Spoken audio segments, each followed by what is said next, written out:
আসসালামু আলাইকুম রহমতুল্লাহি তাআলা ওয়া বারাকাতুহু। আসসালাতু ওয়াসসালামু আলাইকা ইয়া রাসূলুল্লাহ ওয়া আলা আলিকা ওয়া আসহাবিকা ইয়া হাবিবাল্লাহ। প্রিয় ইসলামী বন্ধুরা, কেমন আছেন? আশা করি আপনারা ভালো থাকবেন। সর্বপ্রথম আপনাদেরকে জানাই উইকলি ঈদ মুবারক, অর্থাৎ জুমা মুবারক। এই যে মাসটা চলছে সেই মাসটা হলো হুজুরপুর নূর সাল্লাল্লাহু তাআলা আলাইহি ওয়া আলিহি ওয়াসাল্লামের আগমনের মাস। তাই আসুন আমরা সবাই এই মাসটাকে যেন দুরুদ শরীফ, মিলাদ শরীফ, হুজুরের নাত গেয়ে, হামদ গেয়ে আমরা এই মাসটাকে কাটিয়ে দেই।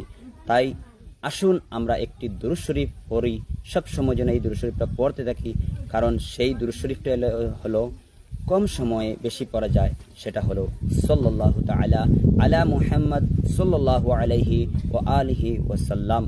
সাল্লাল্লাহু আলা মুহাম্মদ সাল্লাল্লাহু আলাইহি ওয়া আলিহি ওয়াসাল্লাম। আসুন এই দুরূদ শরীফের উপর আল্লাহ রাব্বুল আলামিন আমাদেরকে যেন আমল করার তৌফিক দান করেন এবং এর সদকায় রোজ হাসরের মধ্যে যেন আমাদেরকে রাসূলুল্লাহ সাল্লাল্লাহু আলাইহি সাল্লামের সাথে শাফাআত নসিব করেন এবং কবরের মধ্যে কবরের আযাব যেন আমাদেরকে নাজাত দান করেন।